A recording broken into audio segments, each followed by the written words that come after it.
Native people, Native culture, Native knowledge.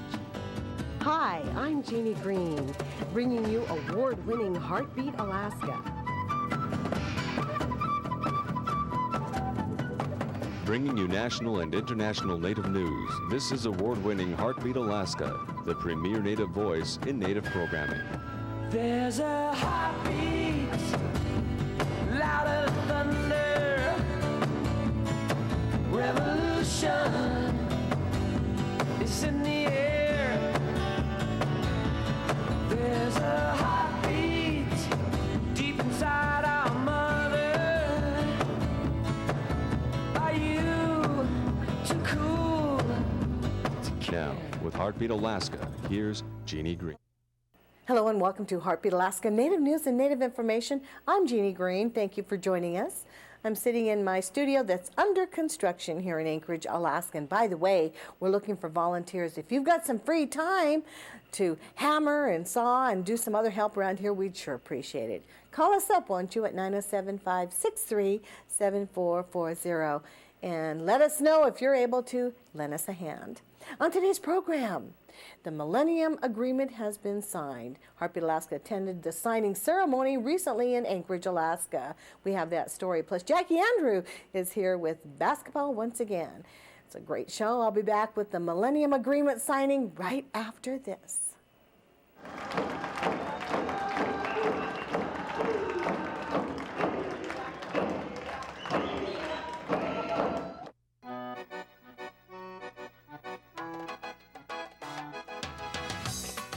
BP is proud to sponsor Heartbeat Alaska. BP, going the extra mile. The gift of past experiences handed down. There are no greater lessons.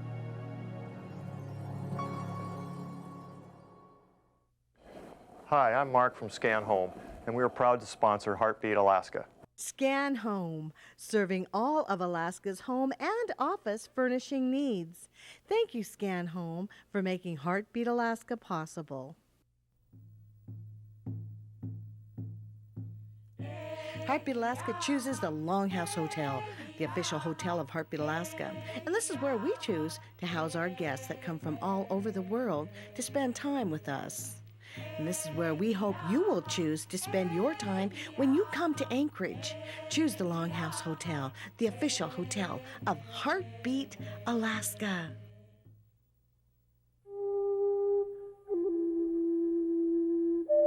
Heartbeat Alaska is brought to you in part by Bristol Environmental and Engineering Services, serving Alaska since 1994, a subsidiary of Bristol Bay Native Corporation. The focus of the world is on Alaska. Beyond the borders. You're invited to a party.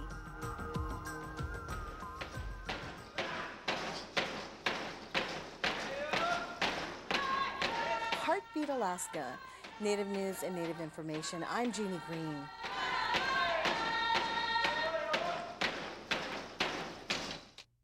Welcome back. An historic occasion, the Millennium Signing Agreement between the state of Alaska and tribes. Nearly 1/4 of all the tribes in the state of Alaska met with Governor Knowles recently and signed a government-to-government agreement.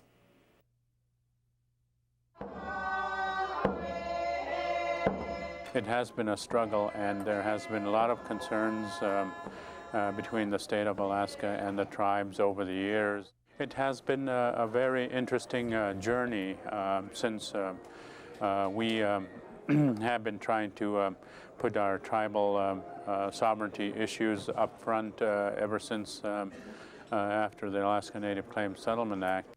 It is time to embrace tribal governments as partners in the future of this state. It is time to move on as friends. At one point, there was no recognition of tribes, and the tribes did not exist in Alaska. And there's there has been a real tough feelings between the state of Alaska and how state of Alaska has treated the tribal governments. The act of acknowledging the recognized tribes of Alaska is not an act of creating tribal governments. We are simply acknowledging something that tribal leaders have known all along, that your governments are the modern-day expressions of the oldest continuous political entities in North America. I'm pretty optimistic now about the progress that we have made. I think that today the Millennium Agreement signing, after the governor recognized the tribes do exist here in Alaska, predating the state of Alaska. The tribal leaders assembled in this room are the direct descendants of ancient cultures of sojourners and hunters whose footpaths passed beneath the streets and buildings of this city before the rest of the world even knew of the existence of this continent. That fact alone demands the respect and admiration of all citizens of this great state. I am here today to do exactly that. There's a lot of more work to be done by the tribes, and it would be up to each tribe to come into an agreement. Somebody asked me before the meeting, what am I going to get out of this, meaning their tribe? I said, you'll get out of it what you put into it. And each of us need to be committed to carrying this thing through. This document is just the beginning. And we have so many months, a year and a half or so, to get a lot of work done, because we don't know what will happen after that. But I'm just so grateful for the opportunity that tribes have to give this a shot. This is a beginning of a relationship that all tribes here in the state of Alaska, hopefully in the state, will begin to open the doors of communication to deal with issues such as children, education, law enforcement, issues that are important in rural communities and to tribes, and to come to a forum where we can talk about these issues on a government-to-government basis and truly come up with ideas and suggestions on how to deal with those issues.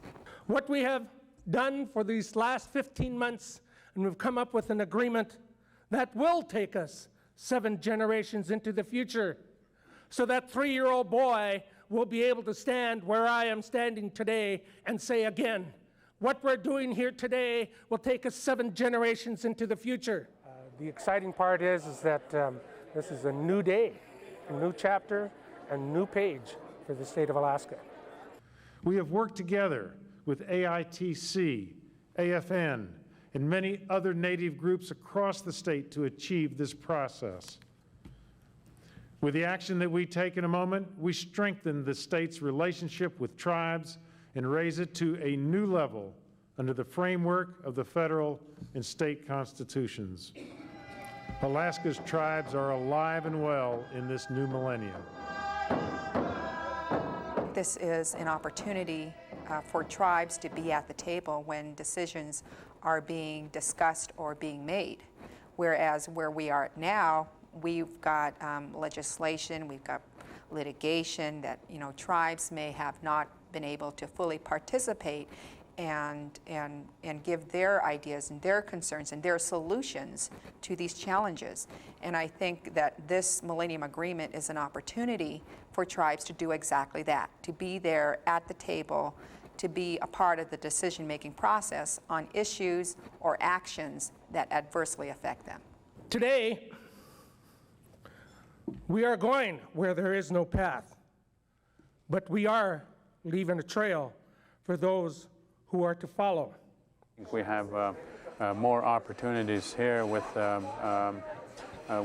representatives in the House and representative in the Senate that we could help and to shape some of those policies that we have seen deterioration here in Alaska from the majority and the cutting of funds from rural areas and that perception of urban and rural divide.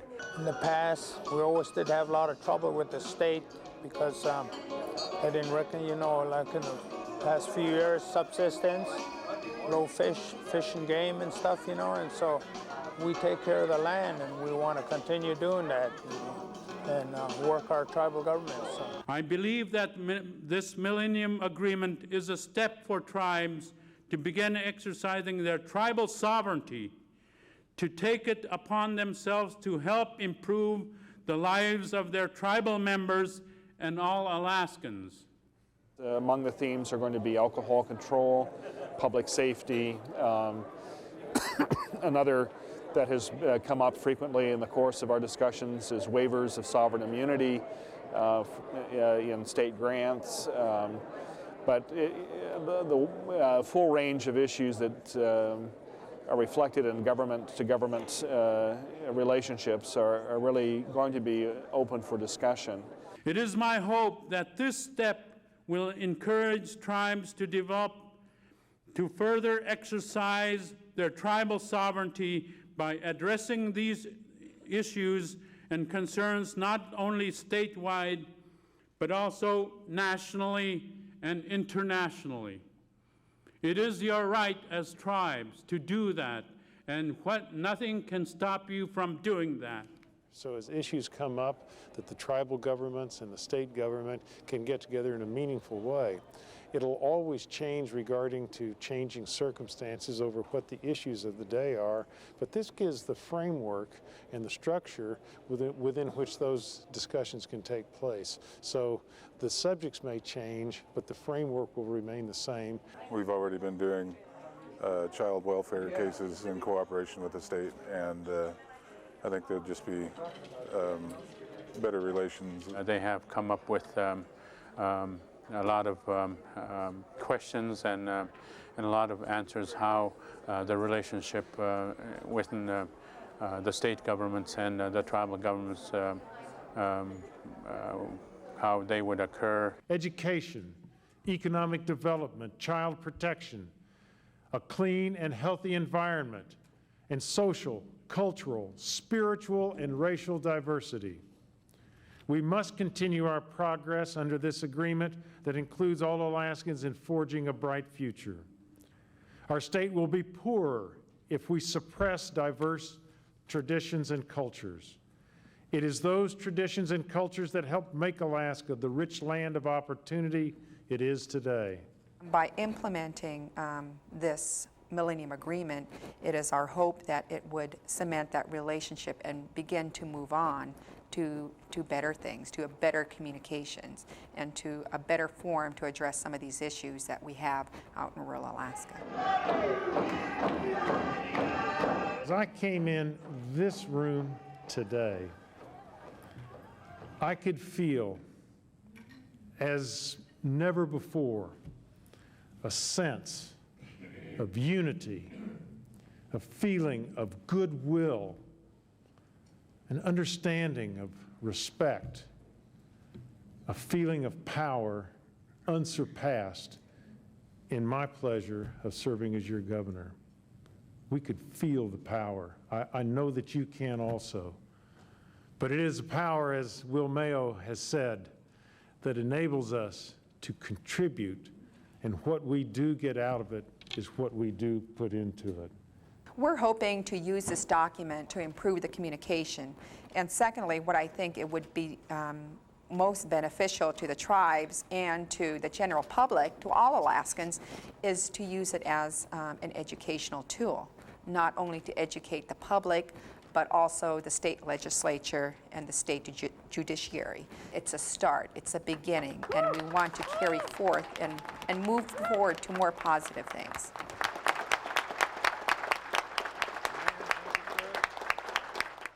Today is a new beginning for all the tribes in Alaska. Exciting times are ahead for Alaska Natives. Exciting times are ahead for Alaska Native tribes. Exciting times are ahead for the state of Alaska. Exciting times are ahead for the citizens in Alaska.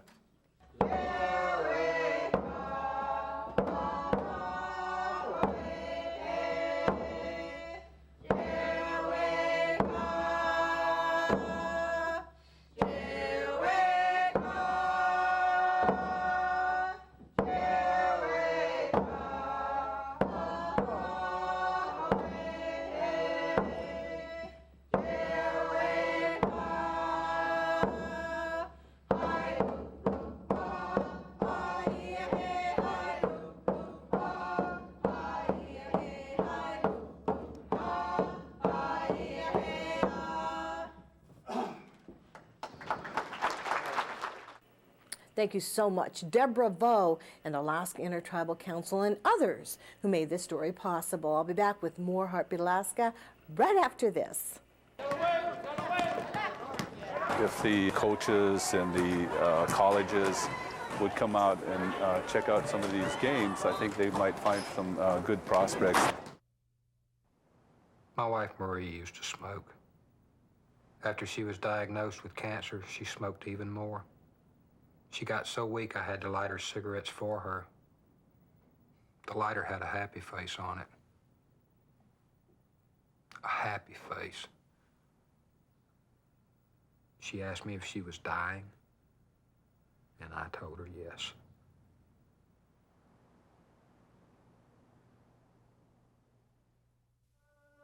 After our home almost burned down, I realized how important it is to make our house as fire safe as possible. Like changing the batteries in the smoke detector every spring and fall with a time change.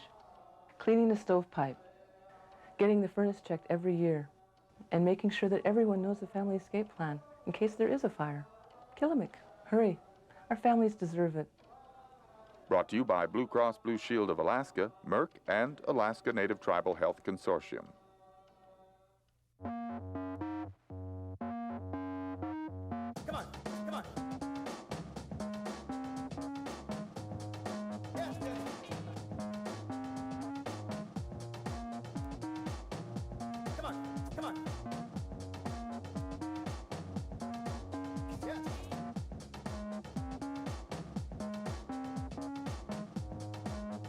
My name is Brandon, and my anti-drug is drawing. The focus of the world is on Alaska. Beyond the borders, you're invited to a party.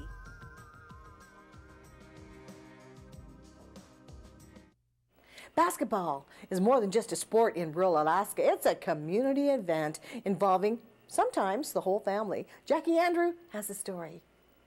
It's the month of April in Alaska, and that means more than melting snow. It's a time of year when 37 villages converge on Anchorage, meeting this year at East High for B-Ball. Hi, I'm Jackie Andrew for Heartbeat Alaska's Sports Edition.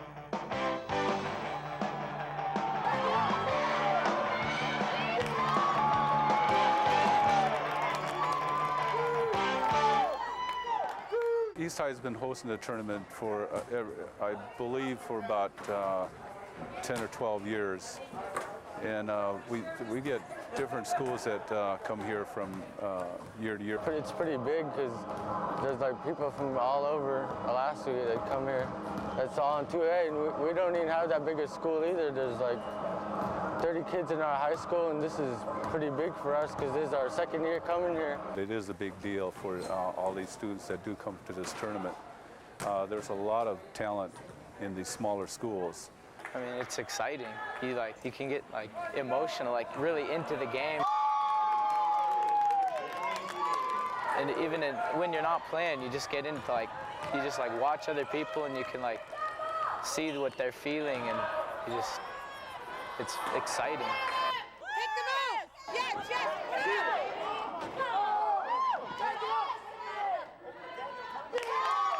Our community is like 700 people, and so basketball is a very important sport. It keeps our kids active, out of trouble, and they just do a great job, and we're all very proud of them.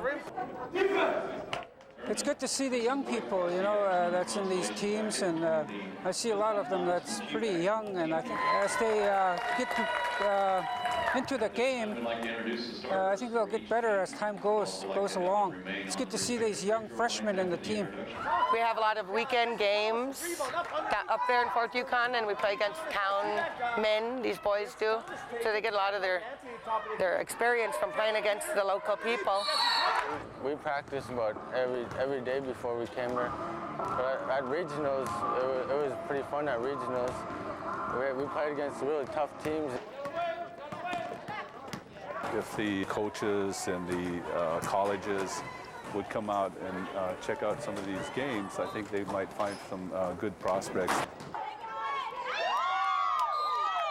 I think that just to come here and win in the region and get a chance to come to the state competition, I think that's a big thing for a lot of these students.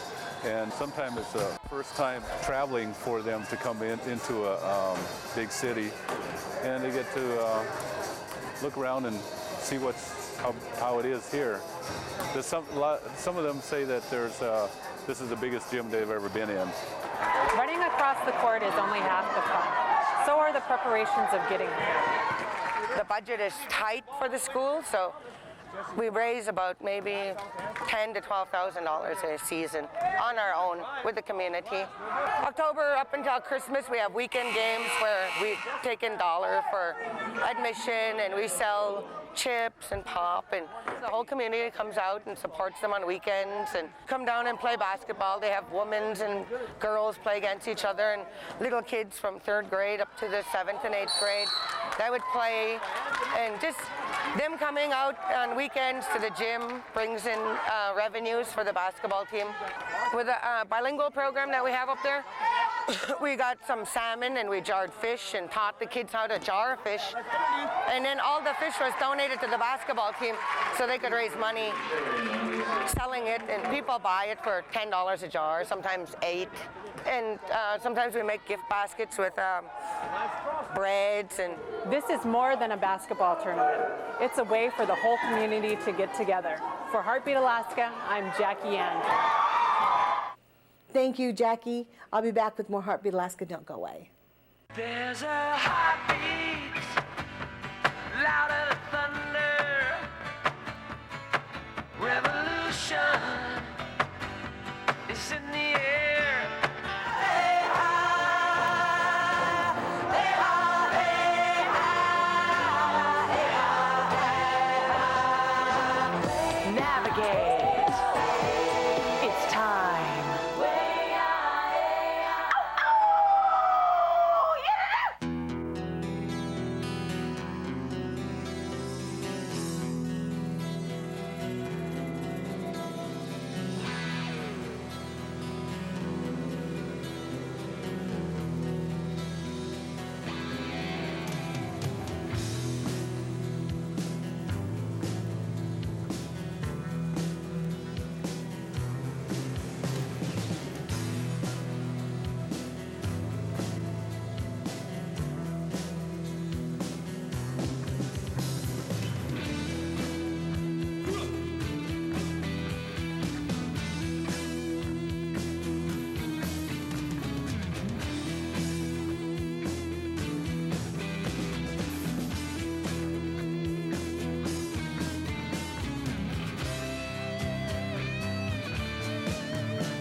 Thank you once again for joining us for Heartbeat Alaska Native News and Native Information.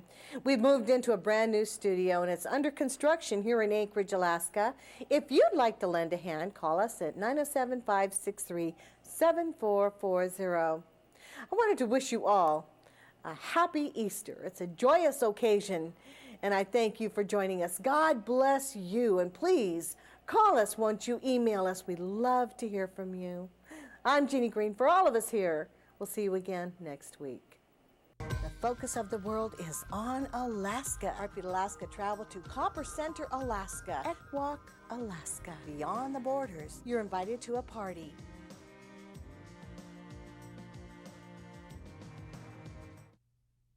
Hi, my name is Monica Chase. I'm here to cheer on my girls that I usually play with. They're sponsored this year by Gary Moore. But I'm quite saddened that I'm not able to play with them. But I'm here to cheer them on and hope that they take it to the championship. My name is Robert Sampson. I played with a team from Kotzebue in Norvik. This is my first time in Fairbanks, and this is a pretty good tournament. Good competition, good turnout, good crowd every game. I'm impressed with the people that come out. And we travel a long ways just to get here, so hopefully we'll win it this year.